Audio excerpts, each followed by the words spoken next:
आज के वीडियो में हम लोग डिस्कस करेंगे सैलरी, जिसमें आपको कॉर्पोरेट अकाउंटिंग के बारे में बताया जाएगा। एज ए सैलरी पर्सन आप अपने बुक्स को कैसे मेंटेन कर सकते हैं वो इसके बारे में बताया जाएगा। सैलरी के कितने फॉर्म्स होते हैं, उनकी टैक्सेबिलिटी और टैक्सेबल और नॉन टैक्सेबल अलाउंस के बारे में भी डिस्कस किया जाएगा। चलो स्टार्ट करते हैं वीडियो। सबसे पहले पेरोल अकाउंटिंग एंट्रीज को देखते हैं फ्रेंड्स। कॉर्पोरेट में दो तरीके से जो है सैलरी को पे किया जाता है। फॉर एग्जाम्पल मई मंथ की सैलरी जो है वो मई मंथ में ही पे कर दी गई है, लेकिन कुछ कंपनीज होती है जो मई मंथ की सैलरी आपको जून 1 जून 2 जून 5 जून 7 जून 10 जून तक पे करती है। ऐसी कंपनियों के लिए दो तरीके से सैलरी को मेंटेन करना होता है अपने बुक्स ऑफ अकाउंट्स में। सबसे पहले वो लोग जो है अक्रूरल बेसिस पे अकाउंटिंग करती है, तो जिस महीने का खर्चा है वो उसी महीने में बुक हो जाए, इसलिए एक प्रोविजन एंट्री क्रिएट किया जाता है। जैसे 31 मई 2024 को जो मई मंथ का सैलरी का एक्सपेंसेस है वो अगर आपको बुक्स में प्रॉफिट एंड लॉस में लेके जाना है तो उसकी एक प्रोविजन एंट्री करनी पड़ेगी, क्योंकि आप जो पेमेंट करने वाले हो जुलाई के अंदर करने वाले हो, जून के अंदर करने वाले हो। तो इसके लिए सैलरी अकाउंट को डेबिट किया जाता है सिंपली, और ये प्रॉफिट एंड लॉस का पार्ट बन जाता है। अब जो लाइबिलिटीज है, क्योंकि इसको आपको लाइबिलिटीज इसलिए बोला जा रहा है क्योंकि आप इसको सब्सिक्वेंट मंथ में पे करेंगे।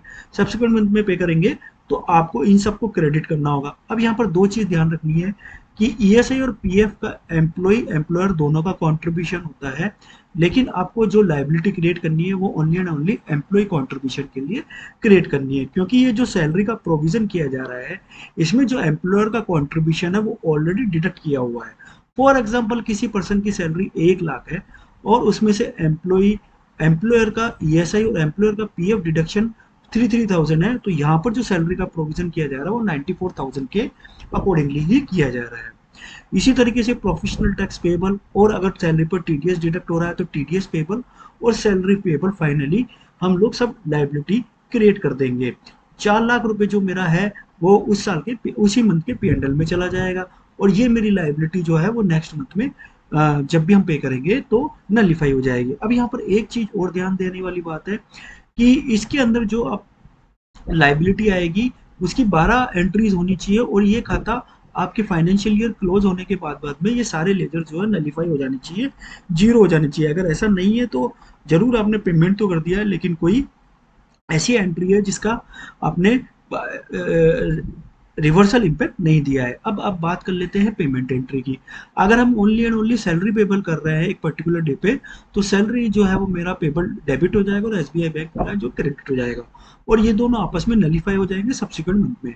अगर हम ईएसआई पेमेंट कर रहे हैं तो ईएसआई पेमेंट में आप ध्यान रखिए कि एम्प्लॉय और एम्प्लॉयर दोनों का कॉन्ट्रीब्यूशन होगा, तो दोनों डेबिट होंगे और एसबीआई बैंक अकाउंट मेरा क्रेडिट हो जाएगा। इसी तरीके से पीएफ में एम्प्लॉयर का कॉन्ट्रीब्यूशन होगा और बैंक मेरा क्रेडिट हो जाएगा। इसी तरीके से टीडीएस आप डिडक्ट कर रहे डिपॉजिट करवा रहे हैं तो टीडीएस पेबल जो है वो मेरा डेबिट हो जाएगा, एसबीआई बैंक अकाउंट मेरा क्रेडिट हो जाएगा। तो ये सारे के सारे जो मेरे लाइबिलिटी साइड के बैलेंस थे, वो लेजर वाले बैलेंस थे, वो सब नलीफाई हो जाएंगे। अब हम बात करते हैं दूसरा, एज ए सैलरी पर्सन आप अपनी बुक्स को कैसे मेंटेन कर सकते हैं। एज ए सैलरी पर्सन आपको सिंपली एक चीज ध्यान रखनी है कि जब आपकी कंपनी से आपको सैलरी रिसीव होती है तो वो विद टीडीएस हो रही है या विदाउट टीडीएस हो रही है। यहाँ पर एग्जांपल लेते हैं, विद टीडीएस हो रही है तो जो भी इनकम होती है ना फ्रेंड्स, ध्यान रखिए एक नॉर्मल कंसेप्ट है, जो भी इनकम हो रहा है वो क्रेडिट होती है, और जो भी इनकम होता है वो आपके प्रॉफिट एंड लॉस में जाती है। तो यहाँ पे जैसे फॉर एग्जांपल आपको 12 लाख रुपए की सैलरी मिल रही है, 12 लाख रुपए की सैलरी मिल रही है, तो ये आपके पीएनएल साइड में 12 लाख हो जाएगी, और एंट्री करते टाइम ये क्रेडिट हो जाएगी। क्रेडिट को टू के नाम से भी जाना था, टू सैलरी अकाउंट 12। अब फॉर एग्जाम्पल इसके अंदर 2 लाख रुपए का टीडीएस डिडक्ट हो रहा है, तो टीडीएस तो आपके बैंक अकाउंट में कभी आया ही नहीं। बैंक अकाउंट में कितना अमाउंट आया आपको? 10 लाख रुपए। तो जो भी आपका बैंक अकाउंट, जिसमें भी बैंक अकाउंट आ रहा है उसका एक लेजर सिंपली ओपन कर लीजिए, एक्सेल में मेंटेन कर लीजिए, 10 लाख रुपए का आपके पास अमाउंट आया। अब टीडीएस जो है, अब टीडीएस आपको आपकी असेट्स हो गई, क्योंकि सामने वाले ने टीडीएस डिडक्ट किया है, वो आपके इनकम टैक्स में दिखेगा, और इनकम टैक्स फाइल करते समय अगर आपका टैक्स बन रहा है तो उससे सेट ऑफ हो जाएगा, टैक्स नहीं बन रहा है तो आपको रिफंड मिलेगा। तो ये आपकी असेट्स हो गई, तो ये भी आपका 2 लाख रुपए जो है आपका डेबिट हो जाएगा। फ्रेंड्स ध्यान रखिए कि बैंक और टीडीएस जो भी असेट्स है, ये मैं असेट्स बोल रहा हूँ, ये कभी भी पीएनएल के पार्ट नहीं बनेंगे। अब आप फॉर एग्जांपल एक रेंटेड अपार्टमेंट में रहते हैं और 15,000 रुपए का रेंट पर मंथ पे कर रहे हैं, तो रेंट अकाउंट डीआर, मेरा जो एक्सपेंस होता है वो हमेशा डीआर होता है, और उस एक्सपेंस को सेटअप करने के लिए जो कैश है बैंक है वो हमेशा क्रेडिट हो जाता है। तो यहाँ पर इनकम मेरी 12 लाख की है, एक्सपेंस मेरा 1,80,000 का है, तो मैंने प्रॉफिट एंड लॉस में क्या कर दिया, सैलरी 12 लाख आई, रेंट मेरा 1,80,000 है। अब जो मेरा रिमेनिंग बचा मतलब 10,20,000 ऐसा है जिससे मेरी कैपिटल मेरी इंक्रीज हो गई। अब ये कैपिटल मेरा ट्रांसफर टू कैपिटल अकाउंट में मैं ट्रांसफर करूंगा। अब मेरा यहाँ पर कैपिटल अकाउंट बनेगा, जिसे आप बैलेंस शीट भी बोल सकते हैं, कैपिटल अकाउंट में। अब मेरा एसबीआई बैंक में जो हमने लोगों ने देखा था 8 लाख, हमारा जो पेमेंट आया था एसबीआई बैंक में वो कितना आया था, 10 लाख। लेकिन उसके साथ साथ ही जो मैंने रेंट का पेमेंट कर दिया, अब इन दोनों का अगर डिफरेंस देखूंगा तो 8,20,000 रुपये ऐसा है जो मेरा एसबीआई बैंक में आज की तारीख में पड़ा हुआ है, तो वो मेरा असेट साइड में चला गया। मेरा कैपिटल अप्रिसिएशन जो 10,20,000 पेंडल से है वो मेरा लाइबिलिटी साइड में चला गया। इसी तरीके से मेरा टीडीएस रिसीवेबल जो हमने बोला था ना 2 लाख रुपया है, 10,20,000। लेकिन ध्यान रखिए आप इनकम टैक्स रिटर्न फाइल करते समय 12 लाख की ही इनकम दिखाएंगे। ऐसा नहीं है कि आपका टीडीएस कट गया 1 लाख 2 लाख रुपए का तो आप जो है इनकम जो है अपनी 10 लाख रुपए दिखाएंगे। आपको इनकम हमेशा 12 की दिखानी है, टीडीएस का आप क्लेम कर सकते हैं। तो यहाँ पर देखिए कैपिटल अकाउंट 10-20 और असेट्स 10-20 हो गई, दोनों मैच हो गए। इसी तरीके से अगर आपने लोन रिसीट किया है तो उसको लाइबिलिटी साइड में दिखा दीजिए, प्रॉपर्टी परचेज की है तो उसको असेट्स में दिखा दीजिए, शेयर्स कोई है तो उसको दिखा दीजिए।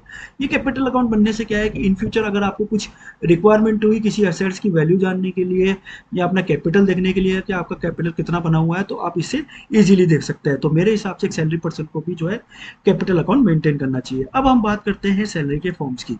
सैलरी आपको बहुत तरीके से मिल सकती है, एडवांस, एरियर, नोटिस पीरियड में सैलरी, ये सब। तो उनकी टैक्सेबिलिटी क्या है जानते हैं, सेक्शन 15 इनकम टैक्स एक्ट के अकॉर्डिंगली। एडवांस सैलरी जिस मंथ में या जिस ईयर में आपको सैलरी मिल रही है एडवांस में, उसी ईयर में वो टैक्सेबल होगी। सब्सिक्वेंट ईयर में आप 89 की रिलीफ ले सकते हैं। एरियर ऑफ सैलरी मतलब कि आपको 2023 में कोई सैलरी मिलनी थी लेकिन आपको वो 2024 में मिली है, तो अगर वो पहले टैक्सेबल नहीं हुई है तो जिस ईयर में वो मिली है उस ईयर में टैक्सेबल होगी, अगेन 89 का रिलीफ आपको मिलेगा। अब नोटिस पीरियड में है, उस पीरियड की भी आपको सैलरी मिली है, सिंपली टैक्सेबल होगी, ध्यान रखिए।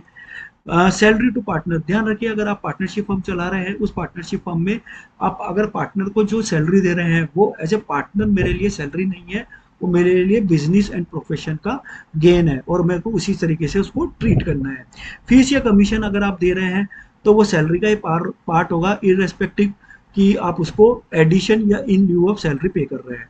सैलरी पेड टैक्स फ्री, मतलब कोई एम्प्लॉयर बोलता है कि मैं तो आपका 10 लाख रुपए का सैलरी दे रहा हूँ और उसमें से ऑलरेडी टीडीएस डिडक्ट कर रहा हूँ, जो नॉर्मली हम सबके केस में होता है, तो फिर भी वो हमको उस पर टैक्सेबल देना है, चाहे एम्प्लॉयर हमारा कुछ भी बोल रहा हो।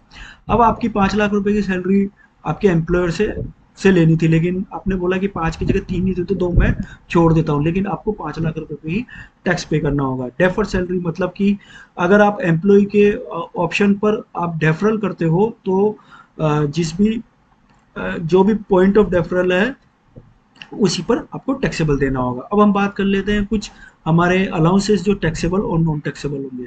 फ्रेंड्स, इसमें जो सबसे पहला अलाउंस आएगा वो अगर एक गवर्नमेंट एम्प्लॉई है और उसको आउटसाइड इंडिया कुछ अलाउंस मिल रहा है तो फुली एग्जम्प्ट है। यूनिफॉर्म अलाउंस उतने लिमिट तक एग्जम्प्ट है जो आप अपने एक्चुअल एक्सपेंडिचर, परचेज या मेंटेनेंस ऑफ यूनिफॉर्म के लिए करते हैं।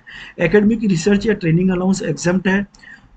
ट्रैवल अलाउंस में आप ध्यान रखिए कि अगर आप एक स्टेट से दूसरे स्टेट में जॉब के लिए ट्रांसफ़र करते हैं तो वो पैकिंग, उसका ट्रांसपोर्टेशन सब जो है वो एग्जम्प्ट होगा और दूसरे केस में जितना एक्चुअली एक्सपेंडिचर किया गया है वो वाला ट्रैवल एक्सपेंस टैक्स एग्जम्प्ट है इनकम टैक्स के अंदर। कन्वेंस अलाउंस भी एग्जम्प्ट है जितना आप अपने एक्सपेंडिचर को मीट करने के लिए किया जा रहा है।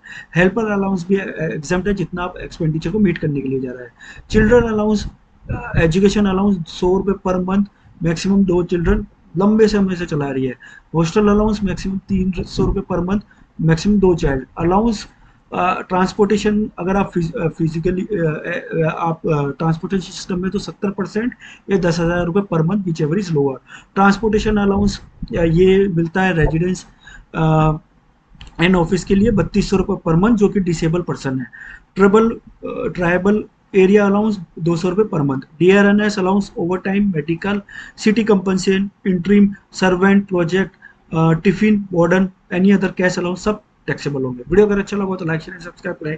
टिल देन, जय हिंद, जय भारत, धन्यवाद।